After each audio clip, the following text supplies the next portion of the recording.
Oke, Assalamualaikum warahmatullahi wabarakatuh. Kembali lagi di Momi Twin Channel dengan materi pembelajaran keperawatan holistik dengan subtema The Concept of Healing atau konsep dari penyembuhan. Oke, teman-teman, mari menyimak video berikut ini.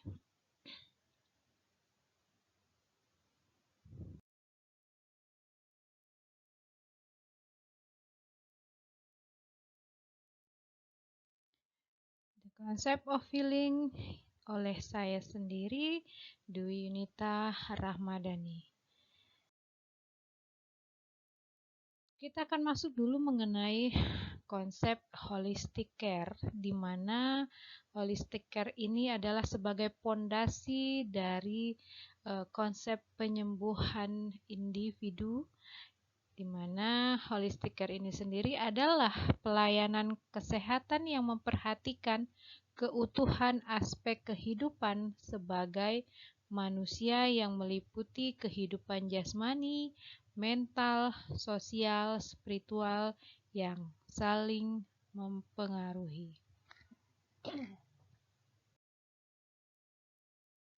Selanjutnya mengenai paradigma yang ada dalam keperawatan holistik itu sendiri berupa body, mind, spirit, atau body adalah tubuh, mind adalah pikiran, spirit adalah berupa jiwa, motivasi, dan lain-lain, yang merupakan sesuatu yang saling ketergantungan dan saling memperkuat satu sama lain. Setiap manusia mempunyai body, mind, spirit. Keberadaannya sangat diperlukan dalam proses penyembuhan ataupun healing. Nah, teman-teman semua, 3 komponen body, mind, spirit ini jika kita berprinsip pada mengemukakan prinsip body, mind, spirit ini, maka penyembuhan dalam proses pengobatan pasien akan menjadi lebih baik. Selanjutnya kita masuk pada konsep healing itu sendiri atau the concept of healing, di mana proses penyembuhan atau healing proses adalah merupakan proses sel-sel tubuh untuk berfungsi normal kembali.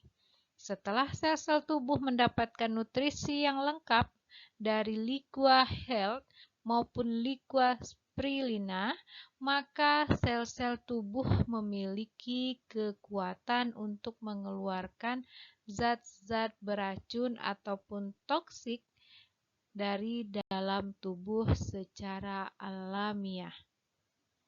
Oke, ini konsep proses penyembuhan. Nah, teman-teman pahami ya secara konsep apa itu proses penyembuhan. Selanjutnya, kesembuhan adalah proses yang muncul dari keseluruhan sistem yang menggunakan sistem aspek-aspek dari diri sendiri atau tubuh, pikiran, emosi, semangat, dan lingkungan pada tingkat yang lebih dalam dari pengetahuan yang mengarah ke integrasi dan keseimbangan normal dengan masing-masing aspek memiliki kesamaan yang sama.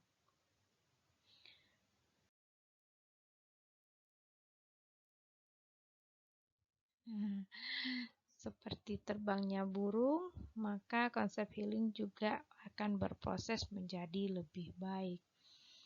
The concept of healing akan ada 4 metode proses penyembuhan ini. Yang pertama ada aspek spiritual yang kita kaji, di mana aspek spiritual ini biasanya seseorang sangat berpengaruh terhadap pemuasan atau kepuasan dari kesehatannya. Jika spiritualnya lebih baik, maka proses healing juga akan menjadi lebih baik. Itu menurut secara teori. Yang kedua ada aspek mental dan emosional. Berusahalah untuk berpikir positif. Daya pikir dapat mengatur fungsi genetik dalam penyembuhan suatu penyakit. Tidak bisa ini dipungkiri. Kenapa? Ketika seseorang berpikiran sudah negatif, maka banyak hal-hal negatif juga yang muncul. Contohnya saja, ketika mahasiswa ujian akhir, dia berpikir keras bagaimana ujian itu akan lulus. Dia sudah stres di awal, dia khawatir nanti nilainya tidak baik dan lain-lain. Ketika itu muncullah pikiran negatif. Maka apa efek yang muncul pada si mahasiswa tersebut? Munculnya gastritis, ya. Kemudian bisa sampai pada diare. Itu contoh-contoh ringan yang kita temui. Tapi ketika kita sudah berpikir positif, berlapang hati, berikhlas hati, maka semua pengobatan akan menjadi lebih baik. Apalagi di masa pandemi kita saat ini, ketika kita berpikir positif, maka insya Allah kita akan bisa melawan virus tersebut. Yang ketiga ada pola makan dan gaya hidup. Pola makan sulit rasanya dipisahkan dengan gaya hidup. Jika pola makannya baik, tapi gaya hidupnya kurang baik, juga sulit untuk memaknai sehat itu. Nah, makanya kita berusaha untuk pola makannya yang teratur, kemudian gaya hidup yang sehat, serta jangan lupa olahraga yang cukup. Ketika pola makan teratur, gaya hidup sehat, olahraganya tidak ada juga akan sia-sia. Kenapa? Olahraga tadi membantu proses metabolisme tubuh, membantu proses metabolisme makan makanan yang sudah kita konsumsi, sehingga dia berprosesnya menjadi lebih baik. Kalau ketika gaya hidup kurang baik, misalnya konsumsi alkohol, kemudian merokok, sering makan makanan cepat saji, dan lain-lain, maka juga tidak akan menjadi proses penyembuhan itu menjadi lebih baik. Nah, teman-teman, ini perlu diingat juga.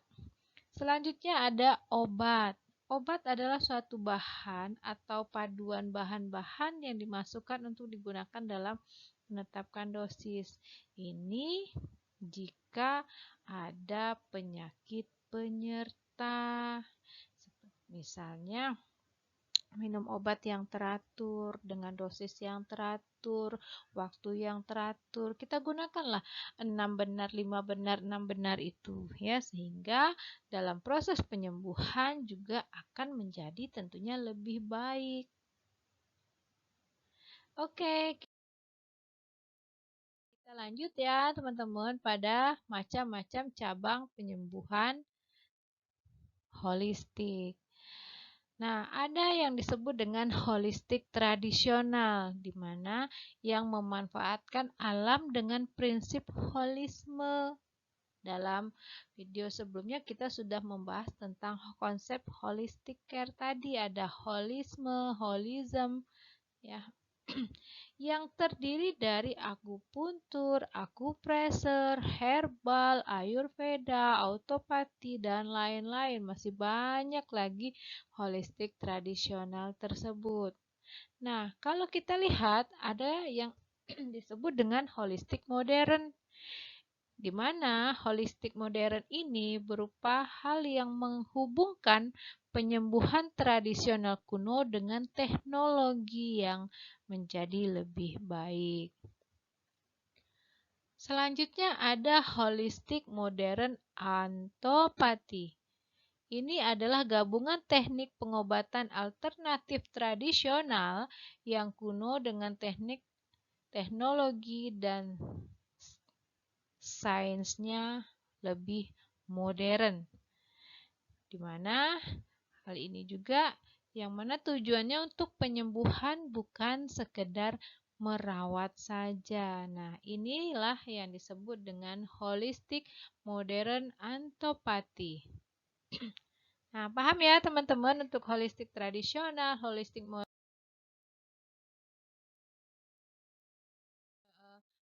dan modern antropati. Kita selanjutnya masuk pada karakteristik penyembuhan. Pertama ada empati. Ketika kita menjadi tenaga kesehatan, prinsip yang harus kita lewati, yang harus kita pegang adalah cukup bersifat empati, jangan sampai simpati. Kenapa? Kita merasakan apa yang klien kita rasakan, tapi kita tidak hanyut dan tenggelam dalam perasaan tersebut.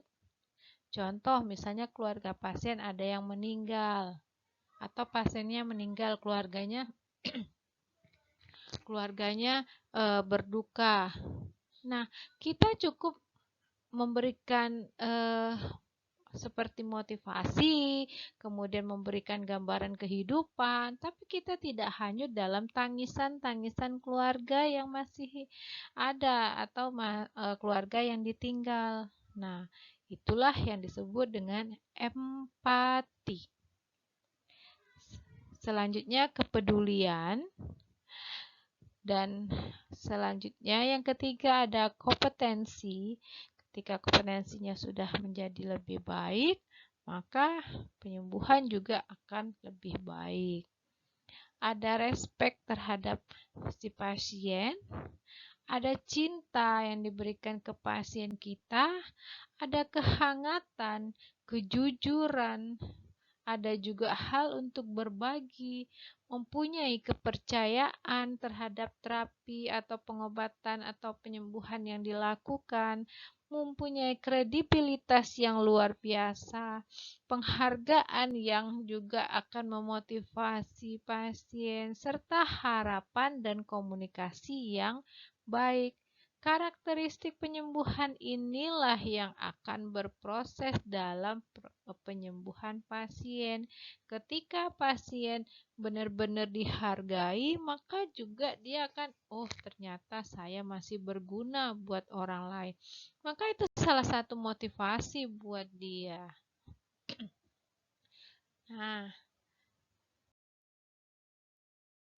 pada sistem penyembuhan yang benar di mana orang dapat menerima bantuan yang memadai dan non-invasif dalam mempertahankan yang baik pula.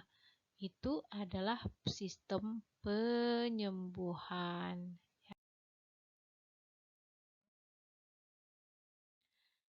Nah, dalam the concept of healing ada yang namanya the concept of presence atau konsep dari presensi adalah transformatif terhadap pengalaman perawat pasien, pengalaman perawatan pasien dan memiliki potensi untuk menginspirasi proses penyembuhan pasien dengan menetapkan persepsi perawatan dapat meningkatkan hubungan perawat dengan pasiennya itu sendiri. Artinya, bagaimana pandangan pasien terhadap perawat ketika merawatnya selama pengobatan. Menurut Casey, Donna dan Haggerty tahun 99 atau 1999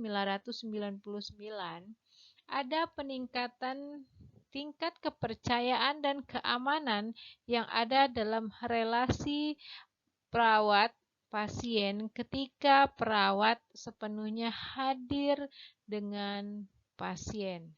Saya sendiri pun mengalami seperti itu. Ketika kita benar-benar care sama pasien, mulai dari operan pertama ketemu pasien sampai jam dinas selesai, kita sangat luar biasa care-nya, kita hadir bersama dia, kebutuhannya kita penuhi, maka proses penyembuhan pasien menjadi lebih baik. Kenapa? Dia menganggap perawat itu hadir dalam proses penyembuhannya dan dia merasa tidak diabaikan. Nah, menurut Finzel ya, Finzel Connect tahun 2006 menyajikan bahwa kehadiran keperawatan menghasilkan peningkatan kesejahteraan mental untuk perawat dan pasien dan meningkatkan kesejahteraan fisik bagi pasien itu sendiri. Ya, kehadiran kita sebagai perawat luar biasa loh teman-teman buat kesembuhan pasien. Makanya pasien jangan ditinggalkan, artinya jangan kita datang hanya sekedar untuk melakukan tindakan saja, tapi pasien juga butuh kontrol kehadiran kita dan kita dianggap sebagai ada hadir dalam proses penyembuhannya. Nah, kita masuk pada healing intervention atau intervensi penyembuhan. Yang pertama, lakukan sentuhan langsung pada pasien dan keluarga. Wah, ini luar biasa, bukan sekedar cerita, tapi memang para perawat yang ada di pelayanan kesehatan sudah melakukan hal ini sehingga kesembuhan pasien menjadi lebih baik dan pasien cepat sembuh ya. Yang kedua, hindari sikap yang membuat pasien takut, tidak mau mendengarkan, dan biarkan keluarga untuk memberikan informasi langsung ke pasien. Ya, jadi artinya kita nggak perlu, Pak, nanti kalau nggak diberikan suntikan ini bapak meninggal loh. Jangan sampai ya teman-teman melakukan hal itu karena itu tidak membuat bagaimana proses penyembuhan menjadi lebih baik.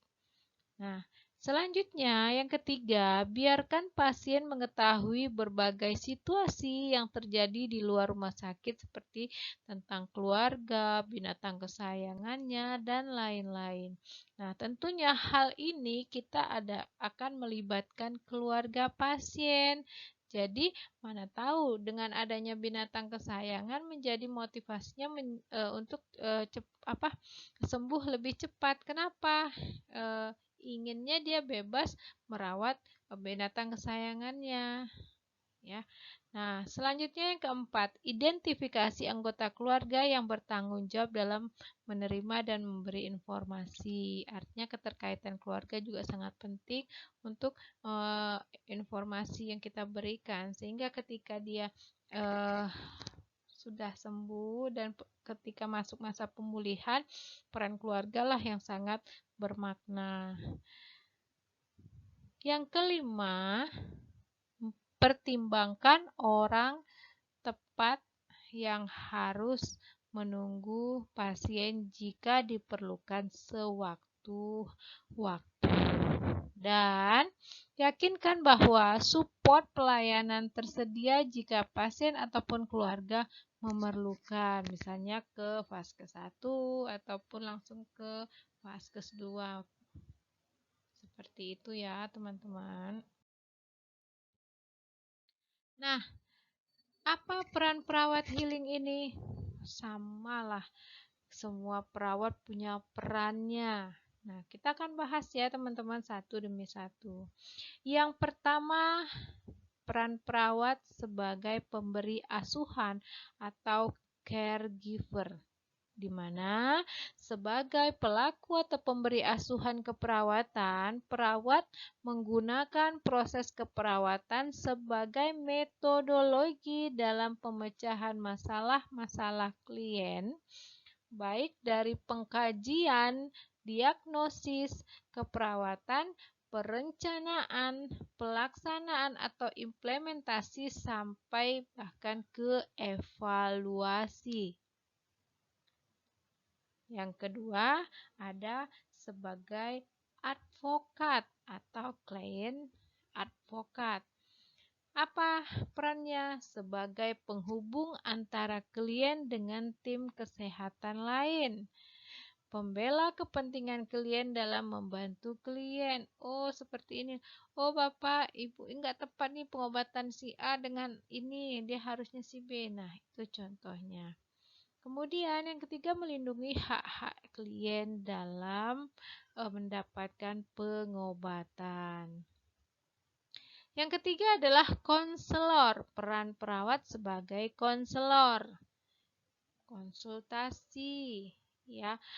Di mana konselor ini yang dilakukan adalah mengidentifikasi perubahan pola interaksi klien terhadap keadaan sehat sakitnya, membimbing klien, keluarga, dan masyarakat tentang masalah kesehatan. Serta peran perawat yang keempat sebagai edukator, di mana edukator di sini sifatnya adalah mendidik klien, keluarga, dan masyarakat menuju hidup sehat dan mandiri sehingga tidak ketergantungan pada rumah sakit atau pelayanan kesehatan.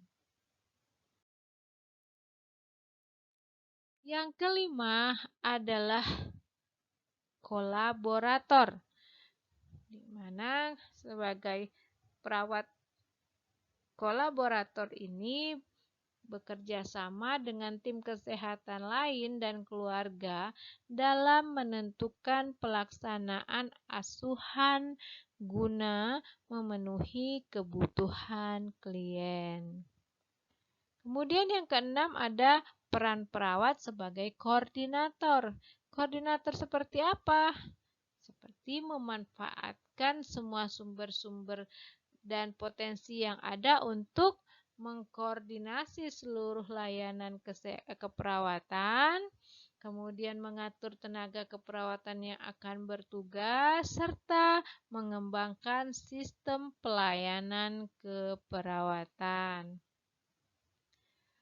Yang ketujuh ada perawat sebagai change agent, ya, change tukar, agent, ya, jadi perubahan lah, ya, perawat pembawa perubahan, di mana perannya mengadakan inovasi dalam cara berpikir, bersikap, serta bertingkah laku.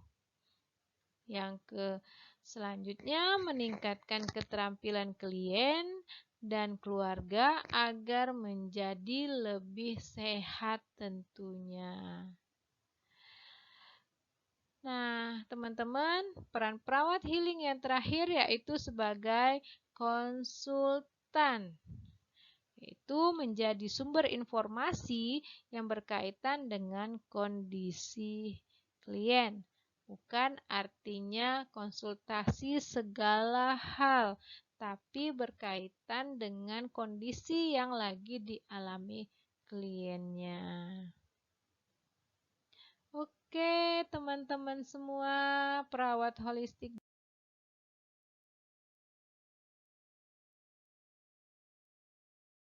Indonesia dan calon nurse muda kita, semoga dapat berbagi, mendapatkan informasi dari video yang akan saya share ini, dan kita bisa melakukannya lebih baik kepada pasien-pasien kita. Dan terima kasih. Sampai bertemu kembali di channel Mommy Twin selanjutnya, dan saya tutup dengan Assalamualaikum warahmatullahi wabarakatuh.